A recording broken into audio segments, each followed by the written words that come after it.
If you are waiting for your governments to make the changes, you will be waiting many, many lifetimes. We have all of these amazing people in places of power that are doing nothing. Earth is alive, and every step we take must be with love and caution. And we can together create important global movements. We the world. We the world. We the world. We the world. We the world. We the people. Welcome to 11 Days of Global Unity Summit. My name is Jana Larson, and I'm the coordinator for the Economic Justice Campaign for We the World, as well as many other things at We the World. Today, I'm excited that we'll be joined by Grandmother Shannon Crossbear and David Wick, and we'll be talking about the theme of interdependence today. It's the second of our themes. For the full 11 days summit schedule, to see the recordings and to register for free, go to 11daysofglobalunity.org or go to we.net. Rick Ulfik is the founder of We the World at we.net and the co-creator of 11 Days of Global Unity. Rick can't be here today for health reasons. However, he sends his love and best wishes. 11 Days of Global Unity goes from the anniversary of the tragedy of September 11th to September 21st, the celebration of the International Day of Peace, commemorating our collective journey from fear to hope. To take action with 11 campaigns for change, Trends Magazine with editor Robert Levine, and all the work of We, the world, go to we.net. Now it is my pleasure to introduce Grandmother Shannon Crossbear and David Wick. Shannon Crossbear is a beautiful, powerful, spiritual Ojibwe and Irish woman. She is an enrolled member of Fort William First Nation of the Lake Superior Ojibwe, which is located in Ontario, Canada. She has lived on the shores of Lake Superior for the majority of her life and currently resides within the boundaries of the United States in Upper Minnesota. Wabagones, her given name. She is a daughter, sister, mother, grandmother, and I think great-grandmother? Great-grandmother, congratulations. And she has been a storyteller for an audience of relatives and friends for many years. Her purpose is to demonstrate and promote gentle healing. She expresses her commitment to healing through her business, Strong Heart Resource Development. Conditions within Shannon's family of origin and community cement her commitment to improving conditions for children, their families, and communities. And David Wick has held the vision and values of personal and societal evolution to our highest and best. He currently serves as president of Pathways to Peace. He's immediate past president of Rotary E-Club of World Peace, and he is currently executive director of the Ashland Culture of Peace Commission, where he now lives.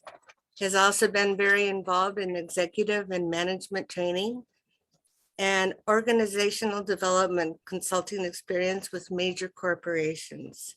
And today, we both will be talking about interdependence and most likely as it is related to unity and peace, because it is that theme that involves everything. And David, let's start with you. You have some slides. Well, thank you very much. I'm delighted to be here with both of you, and also Rick, wherever you are, Rick. Rick and I have known each other for years and years, and been down the peace pathway in the beginning of We, and it's just a delight to be here with you. And today, talking about the focus on interdependence, which is on one hand, you go, well, of course, you just thought, yeah, great, let's talk about that. On the other, it's a tough subject. It's a tough subject to understand on one hand, but to live. How do we live that? So I have some experiences I want to share from each of the organizations that you mentioned along the way. Some of the things that we talked about, that we essentially teaching, learning opportunities and experiences, and how that reflects upon interdependence. And so I kind of would like to walk through some of that, each organization at a time, and then stop and then have a conversation with Grandma Shannon and yourself, Jenna. So let me go to screen share, if I may. And here we go. Bring this up. And so essentially, with this slide, it really, to me, it really says it. The interdependence, the yin yang of life that we live day and night, but it's all interdependent. We live in a complex world. We live in a world of duality, of the light and the dark, and you go through all the different dualities. But basically, this is what we're here to talk about.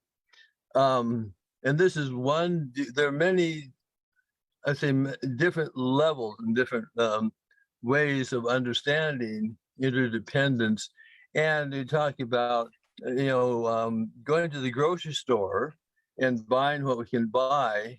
And you think about totally interdependent with the store owners, the people who are staff, the truckers, the growers, the producers of food, and so on. It's all the tremendous. It only works by interdependent relationship. It also goes to another level, or I would say many levels, and Grandma Shannon certainly will share with us, onto a deeply spiritual level. They talk about astrophysicists talk about what we're really made of stardust. I mean, our beings, as well as our consciousness, and that we are really one.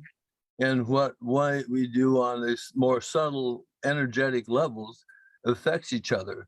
So here we're talking about what is interdependence. Interdependence means that everybody and everything is intertwined in a single system. It means that every action you take, even though every thought and feeling you have exerts its influence on the system. Likewise, interdependence also means that every action, thought, and feeling of every person is influencing everybody simultaneously. So therefore, the interdependence is huge, whether we're conscious of it or not. So the interdependent peace and unity starts in our hearts, and that's really where we attune to what this means, and then we bring it into ourselves, the learning process, with right understanding, leading to right thoughts, leading to speech, leading to action. So in terms of really how do we manifest this in the world, so we're in the peace building arena. That's what this week is. There are different ways that we approach this through the different organizations, which I'll show you. So I'm going to talk about Pathways to Peace, the action, where I started in 1980 with the founder, Avon Madison, who passed this last October, deeply involved with many, many aspects of Pathways to Peace. From that, moving to Ashland, Oregon, and with my partner Irene Kai, we manifested and began the Ashland Culture of Peace Commission. And that's bringing what I'll go into that later on. And then also to the Rotary E-Club of World Peace. So fundamentally, with Pathways to Peace, this is, from Avon Madison, this gives you a perspective that acting in concert, we do make a difference in the quality of our lives, our institutions, communities, and our planetary future. Through cooperation, we manifest the essential spirit that unites us amidst our diverse ways. So that's unity, our diverse ways. We have diverse ways in this physical world. And so that's at the heart of the Pathways activity. So that's the cornerstone. Another was that Pathways, in particular through Avon Madison, worked at the United Nations in 1981 to help formulate and inspire the International Day of Peace. So Pathways was part of the founding of the International Day of Peace in 1984, brought out the first example of a citywide, actually worldwide example of the International Day of Peace in San Francisco in 1984. So this was really, bringing people together. What do we look like? Unity, unifying, interdependence. That was one powerful example, and now hundreds of millions of people are engaged with this worldwide. Another teaching visual, which has been very powerful, is the peace wheel, the Pathways to Peace wheel. We're showing that law, habitat, education, business, culture, science, environment, religion are all intertwined, interconnected as a whole. And this also has different levels to it, different levels of consciousness. But that's the fundamental of saying that. So this helps a lot of people see, okay, this is what we're talking about, peace and peace building, but it is how it all weaves together and hugely around our environment and Mother Earth. Another teaching, which is very inspiring, I won't read it all, but it is a peace card, and that came from Pathways and very much from Avon Madison. And the beginning, I'll just read a couple. Imagine a world where government respects the human rights of all their citizens and settles disputes by the rule of law for the common good. Imagine a world where all people have food, shelter, and access to medical care, and children are born into and raised by healthy families and communities, and so on. So it's really bringing to mind, bringing to our understanding what it looks like to live in unity, what it looks like to really have a healthy environment, a culture of peace, essentially. So I'm going to stop the share at this moment, so we won't go any further until next. So that was one whole approach of saying we are, as a world, as humanity, this is a way of looking at ourselves through unity, through the interdependence that we really have. But it's how to understand it. One is understanding, and then, thought, conversation, and action. So I'll just leave it at that and see what, Grandma Shannon, what comes to mind as you see this from your perspective. Yeah, thank you, David. And what beautiful displays and words, and kind of a great place to start. And as you were talking, I was reflecting on, my worldview and kind of how I came to the cosmology or worldview that I have, and I was born in it. So when you think about interdependence, I don't think it's something like in my own mind, I have to learn about interdependence, because it was so much a part of everything that we do, the way that I saw the world, even to the point of, I was having this conversation with one of my relatives. We went out berry picking over the weekend, and and we were talking about our understanding of God or higher power or spirituality. And we always go back to our language, and people think that we're saying, creator, but we're not saying it in the same way that is thought of with kind of the majority of organizing around those spiritual practices or religions, but rather it really translates to the spirit that moves through all things, that oneness that you talked about, that is greater than the singular, and that we all belong to it, and we all are a part of it. And this is what this interdependence means. And without it, we can have no peace. And because peace, when we look at, I was just looking and I was reflecting on these 11 these 11 days, any one of them you have to have in order to have peace, right?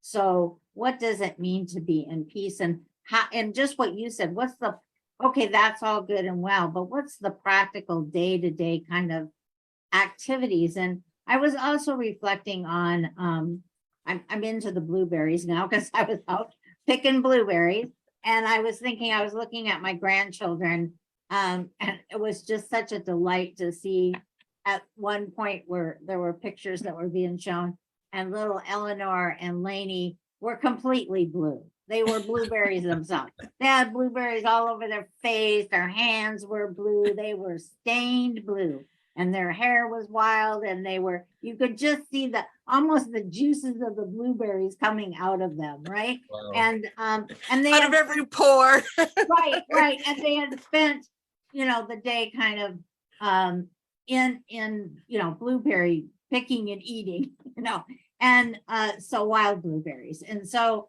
when I was out with those wild blueberries the other day, what happened? I had to get on the ground, which the getting on the ground isn't the hard part at this point in my life. Getting up. But I was on the ground, right? Crawling around because we had this great patch that we were in. And I was looking at one of my relatives, and he was actually laying on the ground, just like, there were so many, the berries were in abundance. It was like, Why were the berries so in abundance? I'll tell you, there was a fire there 3 years ago on that patch of woods. And when the fires happen, in about a 2 years or 3 years, like, you just have an abundance of berries, right? Wow. The wild blueberries. So, and as I was there, reflecting upon that, that speaks to how I see interdependence, right? All of these things work in concert, and those berries work in concert. And then, of course, I was reminded by my relative, well, come on now, we had such an abundance that next spring we will be doing a feast for the bears and the berries, right? To say thank you. And so it's part of that. How do we manifest that interdependence in our lives is to raise our consciousness. However you do that for yourself. Some people become, even as we entered into this conversation, some people need an opportunity to become present, right? To present themselves, present to what was around you. And the reason it so delighted me to see my grandchildren, blue with blueberries, is that they were building a relationship. Uh-huh. with And- the blueberries. And that's how interdependence gets expressed. Because once you build a relationship, you build an opportunity to care. We do not take care of what we don't care about. We only care about those things we're in relationship with. So how do we encourage relationship? And the same thing with, when you think about, one of the things that I kind of honed in on was this idea of, but difference and diversity, and actually celebrating it, not only celebrating it, but understanding it is core and essential to our being, right? It's the diversity. It's the fact that my friend can do what I cannot, that really leads to this interdependence of why we go to the grocery store and we end up with the food that has been produced by somebody else because we're doing something else, right? To add to that. But at its very core, for me, it's all about how do we, there's only two ways to approach things. One is supportive of life and one is not. Uh-huh. One to support life and one is not. Two Right. pathways, right? Two pathways. And when you're supporting life and you're thinking about it in the interdependence kind of way, and we're all related, it is not subject just to human beings, right? that's our, silly ego thing. But it is in everything, right? Everything, all of life. Right. So when we begin to support one area of life, whatever it is that kind of you already have a relationship with and you encourage that, then it cannot help but affect everything else. Right. So if my primary relationship, that if once we have a relationship with the earth, we care about the earth, right? We understand it not just in the resource taking, but the resource sharing. Right. The laws of nature, the laws of reciprocity are that's another part, I think, of the interdependence that sometimes gets missed. Like, why is it, you all see the movies, it's been done, where the person gets the deer and, says the prayer over the gift of their brother. But it's so much more than what people really have an opportunity to understand. It is that sense of reciprocity, that thank you and exchange. What is it that maybe all I can give you is my care? Not all. All I give you is my care, right? And gratitude. That's what Right. John Reamer was bringing up about the whole thing. It's the concept of gratitude. Right. And However raising it's your expressed. Yeah, raising your consciousness about it. I'm drinking this water, and I say the words that I've always said is, Jana, water, I love you, water, I thank you, water, I respect, right? And in that process of acknowledgement, right, comes, and that has to do with healing. We're always going to have what I call values bumping, right? And that doesn't mean that your value is wrong or my value is wrong. There's no, I take a little bit of exception with the word right, because it's Right. Yes. there's going to be values bumping. And that doesn't mean that my value is right and your value is wrong, but just that because you're going to have wonderful values and they still at some point in time bump up against each other, right? They bump up. So being able to acknowledge that and understand that and respect that, it just brings us to a whole new place. So how do we teach it? How do we embed it? That's another thing. If we're going to change the way that we're doing things, when I say that, I mean in a global way, right? Yep. Is that we have to affect those things that you had on that wonderful visual where you say, yes, it's health, it's well-being, it's it's education, it's justice, it's all of these things. And quite a few years ago, in the 80s, in fact, I was working with a group of grandmothers in Ontario, and they had been charged by the government there was a charge to have the Indigenous population look at violence in the Indigenous communities. And the grandmothers came in and they said, we're not going to do strategies on violence in the Indigenous. What are you talking about? We're going to create a healing strategy. Right on. And when they did that healing strategy, the report that came out was called Breaking Free. And in that healing strategy, they looked at all of those domains. How do we do that in education? How do we do that in justice? How do we do that in the health realms, physical, mental, emotional, and spiritual health? How do we do that in all of these different domains in a holistic way? Because that's what's going to then impact these other outcomes that are happening in our communities.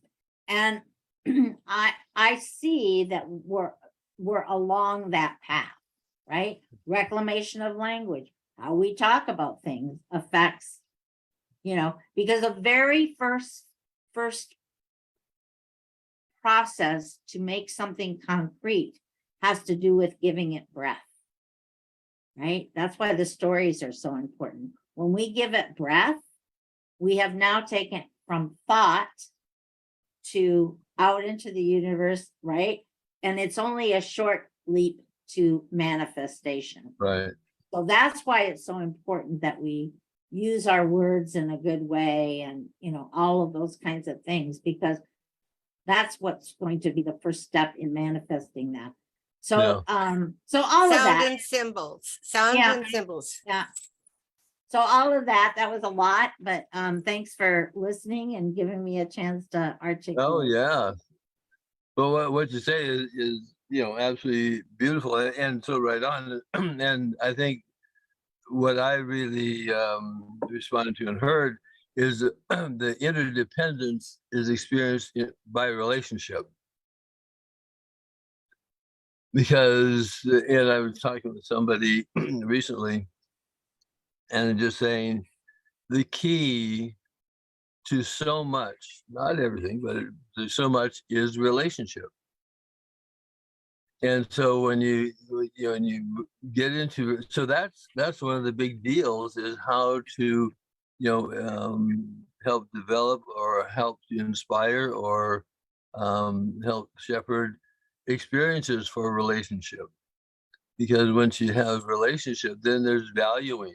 Then there is, I mean, I was on a call with someone I didn't know at all yesterday, Zoom call, and half an hour call.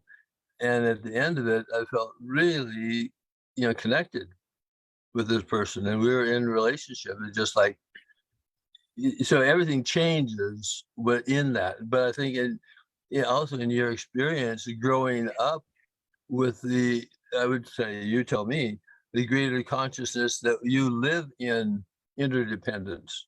It's something that is part of your daily life, to the extent you're conscious of it or not. Would you say that just growing up, that is a big part of your consciousness? Oh, definitely. Yeah, definitely. Yeah. Mhm. Yeah, and so and many of us don't. Right, In our modern world, we don't live in that consciousness. exactly. We're so far removed from it. You know, a funny thought just popped into my mind. I was thinking of the movie Castaway. So Mhm. here he's on this island, and he's all by himself, and he has to be in relationship with everything around him to figure out how to open up those darn coconuts and how to make fire. Yeah. And then he has this volleyball that he just kind of tosses off, but then he eventually realizes when his hand gets bloody and he makes a face, it's like, now he's got Wilson. And this volleyball Wilson becomes such an important character that he's in relationship with and depends on, even though this ball can't do anything, to the point where everybody is crying when he's later out on the ocean and Wilson floats away. And I mean, every single time I watch that, I'm crying, and I'm thinking just there of that dependence he had on Wilson. And one can get into some sort of a conversation about, did Wilson have any dependence on him? But it's just a funny thought that popped into my head. Yeah. It's a great one, Jana. Yeah. Yeah. Well, I'll go ahead and move on to the next. Well, I guess going to, oh, here we go. Share that. And so moving ahead, excuse me, with Pathway, with the Ashland Culture Peace Commission, which is based on the work done at Pathways to Peace, and bringing that to Ashland, Oregon, where I live now, and creating the Ashland Culture Peace Commission, which is to bring forward, to manifest the culture of peace, which I'll explain further. Well, it's not moving. Oh, here we go. The mission of the Ashland Culture Peace Commission is to provide leadership for a community-wide movement dedicated to transforming our attitudes, behaviors, and institutions into ones that foster harmonious relationships with each other and the natural world. Again, about relationships. And to inspire, activate, and model the culture of peace in Southern Oregon, which will serve as a beacon of light for all humanity. So this is bringing what was in Pathways to Peace was involved with the early conversation in the 80s and 90s around the culture of peace. They're helping to move consciousness and action away from the culture of violence, which in so many ways we live in.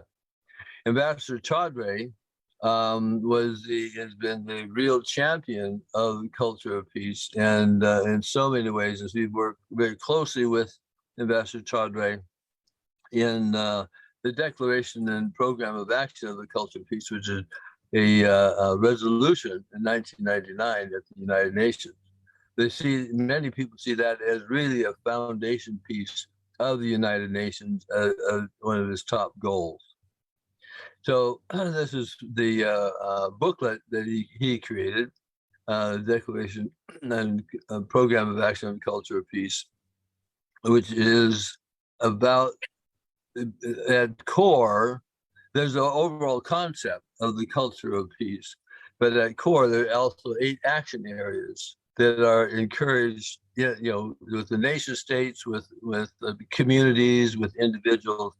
And one is to promote respect for all human rights, and then to promote sustainable economic and social development, to ensure greater gender equality, foster a culture of peace through education, which is critical, support participatory communication and the free flow of information and knowledge, and foster democratic participation, advance understanding, tolerance, and solidarity, and to promote local and international peace. So we brought that as a concept to Ashland, Oregon as a city, as a community. And these are all the different parts of this community that we worked with. And again, is bringing understanding, is bringing some guidance, bringing how do you apply this, but it really is manifesting the culture of peace, the thought of the culture of peace to a city, and that everybody has a role to play in that. And just in our own homes, in our families, how we treat each other, how we treat our neighbors, how we, work or contribute to our community. It's all part of the culture. The thing about culture is all things, but it's the evolution of the culture we live in now to be more conscious of the culture of unity, the culture of interdependence. We then, and Irene Kai, my partner, she was in a trip to Wales and discovered the World Peace Flame, the mother flame in Wales, and was inspired to bring that to Ashland as a symbol of oneness, as a symbol of unity, as a symbol of this is part of our moving forward, as an inspiration. And as you can see in the picture there are 2 sides of this. This is the obelisk where the peace flame is at the base of that. But on both sides were carved images from Native Americans here. And they're part of the storytelling of the Native culture and of the prophecies. So this is the lighting ceremony of the lamp, the World Peace Flame, and it brought a huge, all aspects of the community together.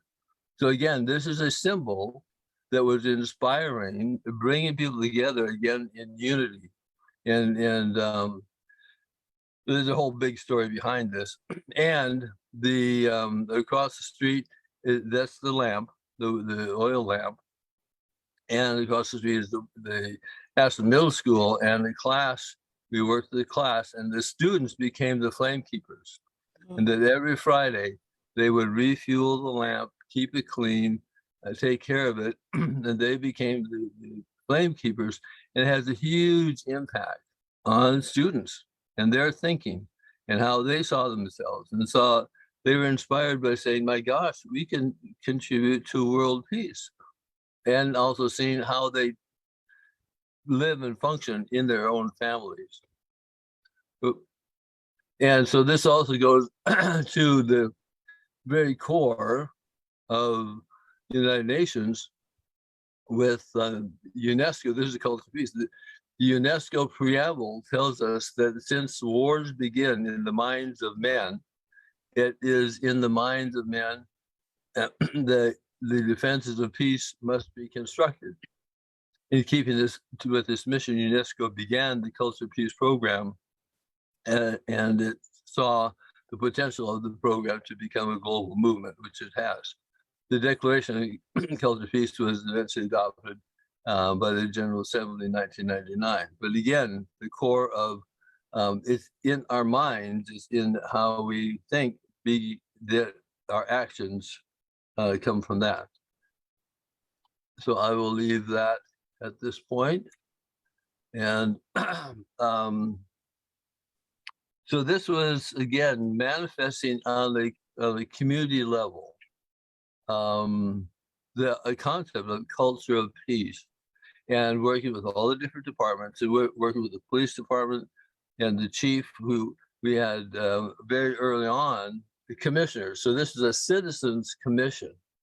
At first we thought it was going to be part of the government, city government, and thought, then we soon saw, no, there's huge restrictions to doing this. So it's a citizens commission, bringing in the key people, and it had just significant impact. And the police department brought on a program that we inspired, Police to Peace, and they have peace officer decals on their cars and on their badges and so on. So anyhow, that's another approach to, again, bringing to consciousness around unity.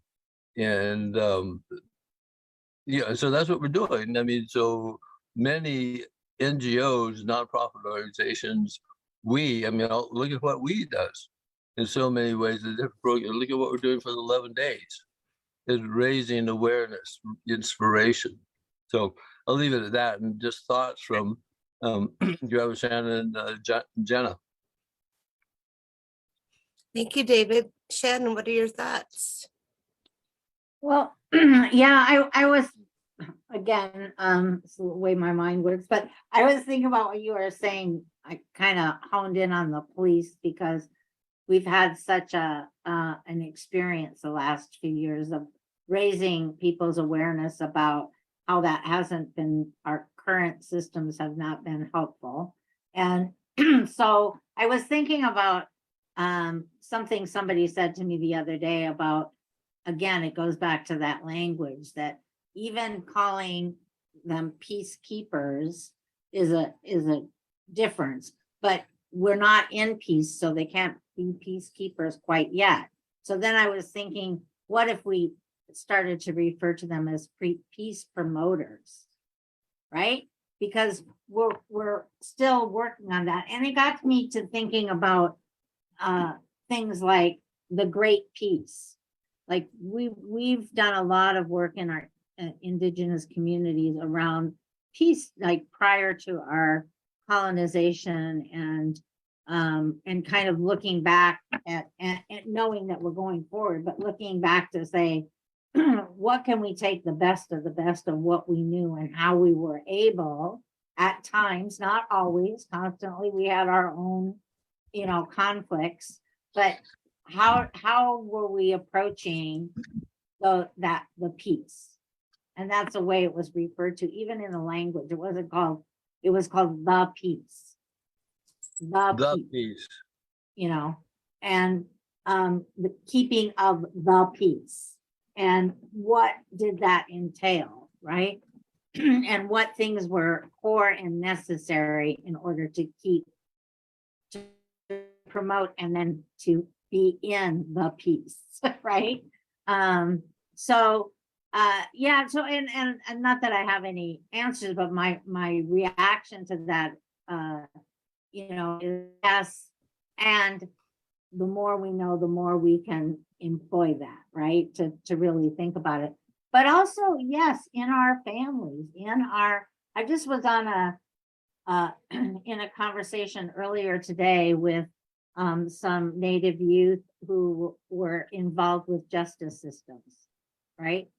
And so the question that was being posed to these young people was, what have you found most helpful to engaging you? Engagement was part of what you talked about. What was been most helpful in engaging you and then keeping you engaged, right? And it was so two things that the youth that were on there said that really spoke to me, and one was their connection to the elders. So the youth and the elders, that was something that we go to the elders for to find out what happened, and we go to the youth to find out what's going to happen. Right? And so that combination of what happened and to the youth about what's going to happen. And the thing that they said that I really resonated with in terms of engagement goes back to a movement that we've had going called Idle No More. And what the youth said is, give us the responsibilities. So when you showed the middle school lighting that flame, right? That again, it's relationship. Now they're actively involved in something that raises their consciousness because they're lighting a peace flame that is going to impact all of us, right? And it is impacting their thought when they're lighting that flame of peace. So I think we're moving toward that. I'd like to see us be a little quicker about it all. Just, because my side on my time on this side of the dirt is a little it's coming closer to that time when I won't be in this form anymore. So and I'm excited about that. And the more that we see opportunities like this, where it's not what I just call the gray hairs hanging out together, but that we have that, we elevate that next generation. And they're ready, Oh, yeah. they're ready. And Yeah. so, because the peace in our neighborhoods, the peace in our communities, the peace in our homes, all goes back to the peace within ourselves. Exactly, so- that interdependence of Yeah. everything. Yeah. And the elders with the youth, and that the youth can have an expectation that there's safety, that and that there's someone they can go to, and the elders can have a trust that the youth will listen to them, and and be able to listen to their words of advice and their years of. You're shaking your head. I know, what I'm thinking, Jana, I'm like, look at those young people. Okay, so we've been talking for years and years and years about the gender war, this male female gender war, and it's like, what are the young people doing there? We're just going to get rid of that gender business. We're going to be theys, and we're going to include it all. And they're pushing us. They're pushing us to a place of peace. Yeah. Exactly. But there's also has to be a place for listening to the older generation and being able to learn, because you don't repeat it. Like the definition of insanity is to keep doing something that doesn't work and expecting it to work at some point. So there has to be this interchange. This respect. I will listen to you and you can listen to me, and we will learn from each other. So what I'm also hearing you say, Grandma Shannon, and please let me know if this is correct, that it's also important to help to create or support the opportunities for the young people. So you have to help create the opportunity for the elders to come together with the young people. It doesn't happen automatically. Or the students being the flame keepers and creating that up. So that's part of our work, is to help open opportunities for that to happen. Is that correct? Yeah. Absolutely. Well, I think it comes down to just, respect, from what? where respect from wherever you come from, it's just, I will listen to you and I will, I will give you the time, it's just, that has gotten so lost, I think, and just thinking of me is just like an old lady who doesn't know anything, can't do anything more, or, the fact that I'm disabled and I can't do, I haven't always been disabled, but I certainly am now, just like thinking of the whole person, and seeing that once I was a child, once I was a baby, and we all were, we didn't just like plop onto the planet, the way we are right now, that there's a past and there's a present and there's a future.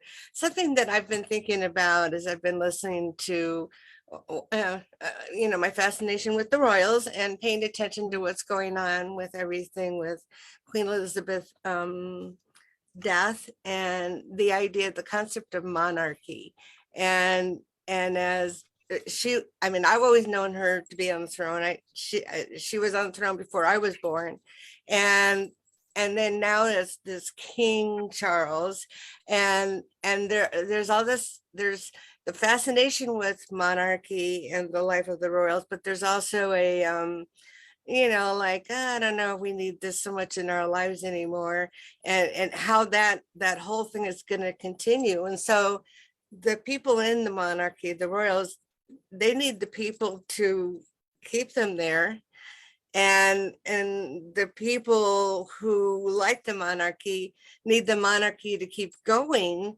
So it'll be interesting to see how everything happens, if King Charles will not be able to express his views anymore. So I don't know what's the word, emphatically, but of course some things that he's expressed his thoughts about the climate, and that has to be addressed. So King Charles will have to go backwards as far as his position, what he's talking about, what he's doing, because he has to keep the monarchy alive. And so then it will be Prince William who can now take up the role of being more vocal and being able to say more things. So it'll be interesting when I look at it from an interdependent standpoint, how it will go in the future. One of my weird thoughts. Yeah, well, it's another part of our world that the evolution of it, and the interdependence is interesting, and how they also rectify from the history and all the things that have happened, and move forward in a more conscious manner, and what's going to change. So it'll Well, be yesterday was all about seeing the coffin, being going through the streets, the Royal Mile in Edinburgh, but it was also, we were talking about September 11th and the planes hitting the Twin Towers. And it's just like, pretty momentous times that we were able, that's happening at the same time. Usually it's not. I don't remember what happened as far as what we were watching on the news last year, but it's certainly, it's momentous times. Everybody can remember. I mean, I can remember where I was when Elvis died. I can remember what I was doing. I can remember what I was doing when the Twin Towers were hit. And I can say I can remember what I was doing when I heard that Queen Elizabeth died. I was actually on the phone with Audrey Kitagawa, and we had a moment to talk about that Audrey said, it's just talking about it, and it's two women talking. I was like, geez, here 2 days ago she was greeting the new prime minister, and and she was dressed up, she's wearing her her purple kilt skirt, plaid skirt, because she liked to wear them. She has makeup on, and Audrey says, and she, but she's had pantyhose on, So I was thinking, yeah, I mean, I didn't even, wasn't even thinking along those lines, but that's something that women would notice, the struggling with pantyhose to be presentable, to meet the prime minister. I just thought that was a hysterical conversation. No, well, thank you. I'll go ahead and to the last segment Oh, here. sure. And okie dokie. So this last year, I was the president of the Rotary E Club of World Peace, and how I got there was I was invited in 2018 to make a presentation about the Ashley Cultural Peace Commission. And the Rotary E Club of World Peace was created in 2016 after a Rotary World Peace Conference, and to keep all these incredible people together and to promote, the whole thinking about peace and peace building within Rotary. So it's a virtual organization, meeting once a week, and it has members across the country and internationally. And it's an incredible group of people. So I was invited to come in, become a member. I did, and was invited to be president last year. And it really is, Rotary is a phenomenal organization. It truly is dedicated to service around the world. And there's 1.4 million members in 200 countries around the world. So it really has a global reach. And part of my getting involved with it was having this capacity of building greater peace building and unity awareness around the world.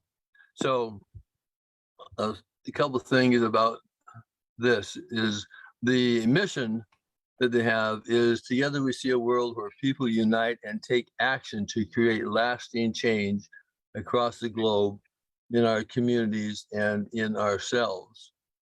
And this is a cornerstone which was created with one of the founders, yeah, I think it's 1915 or something like that. It's a four-way test. And this is a key part within Rotary.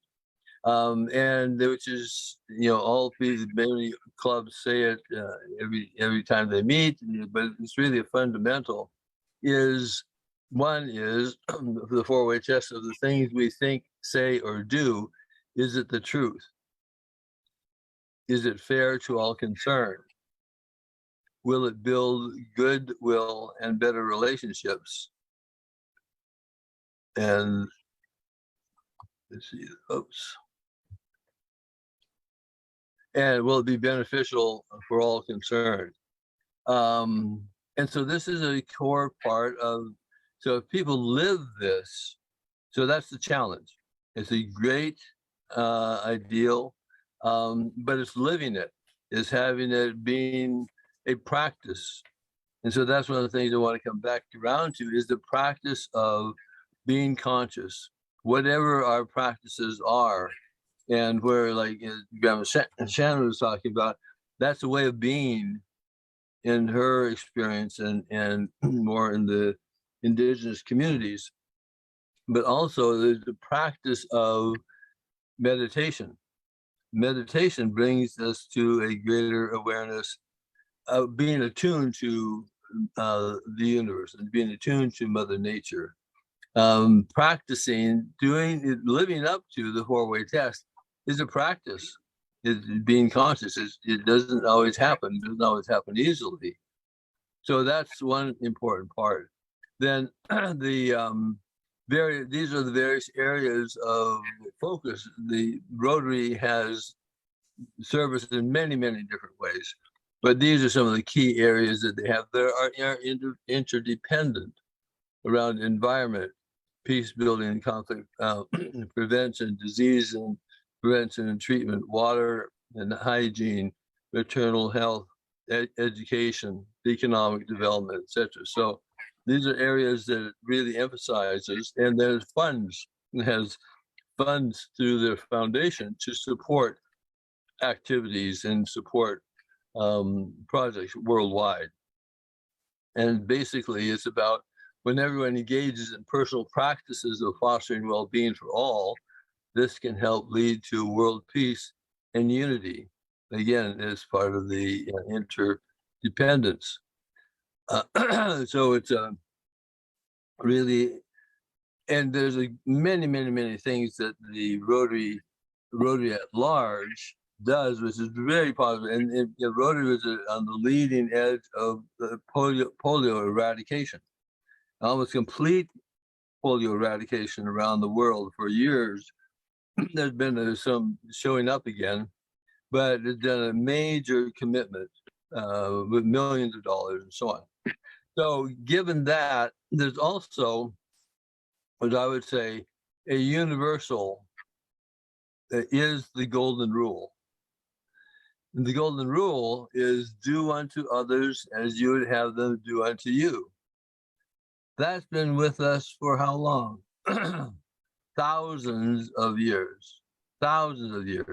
And it is part of every major spiritual tradition and practice. And I've got a whole list of, they all say very similar kind of things. And I won't read them through right now because of timing, but again, it's the golden rule. How simple is that? Do unto others as we would have them do unto us. How simple is that? But at the same time, how do we live it? How many people really live it, are conscious of it? It's been with us forever. So that's why I say at times the challenge of acknowledging our unity, challenging to acknowledge our interdependence by our behaviors. I mean, look at the stuff that's going on in this country, around the world. So we human beings, I see the life, the world, it's a schoolhouse, and there's some areas of hard knocks, and we're all learning what we're needing to learn personally, but we're learning collectively and learning together. So I see such an important area of learning is what we're talking about today, is interdependence and unity. So I'll leave that at that point. And Grandma Shannon, your thoughts, please. Well, first of all, I loved it. I love all of it. I love what the Rotary is doing. It's of service, right? So two things came to my mind, because I was also thinking about things like how to heal our divides and other efforts, right? That are StoryCorps is doing a lot of work of getting people who are in different places. There's all kinds of good stuff that's happening. And really our job, to me, is to elevate those things and to celebrate those things. Say right? again. To elevate those opportunities to work toward peace and to celebrate it, right? So there's a lot of really good stuff happening, and we need to elevate that good stuff. The other thing that was coming to me was really around, yeah, we're human beings. I mean, in all of our ceremonies, I love it because we always start with, there's some reference to ourselves in our prayers and our thoughts and our ceremonies that says, take pity on us. We're poor human beings. Take pity on us, grandmothers, grandfathers, ancestors. Take pity on us. We are human beings. And as such, we are, imperfect. And, so that goes to me back to that golden rule, because the bottom line is that I have to do self-care.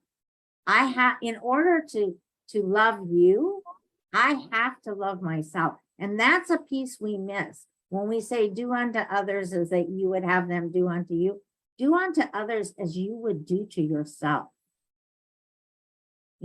That's, and until we recognize that, our self-care we're living in an environment of secondary traumatic stress to a level that people have not experienced to date, right? In our lifetimes. And so the level of the current trauma coupled with the historical trauma has led us to a place where that self-care is not the conversation that happens at the end. It's not the thing you check off after you get all your work done. Now I'll take care of myself, because our work is never done, right? Right. It is at the beginning. It is at the how am I in relationship with myself. And based on the health of that, and we're all on a continuum, right? But based on the health of that relationship, then it spills over. So, whether it's the tenets of Rotary that you have there, right? Or for me, the 7 grandfather teachings of love, gratitude, wisdom, truth, generosity, respect, courage, that those are the 7 kind of tenets or values of the grandfather teachings that say, this is how, as a human being, I am minimum. I'm on the good path. I'm on the good path of learning how to be a good human being and being a good relative. Because it goes back to that interdependence. If we're all related, how am I being a good relative? And as a good relative, when your relatives come over, what do? You treat them with respect. You give them the best chair. You fix them the best food. You're happy to see them, And if you're the person that's there, you're looking around and you're respecting that, right? You maybe it's not the same as you do at home. Maybe it's not. Right. But you still respect it, right? Because you're there. So that whole, how do we be good relatives? How do we learn how to be and value the fact that being a good relative is so important? So, yeah. Well, hopefully you see it when you're growing up, obviously. Yeah. And modeled, through media, Right. and role models, treating people well.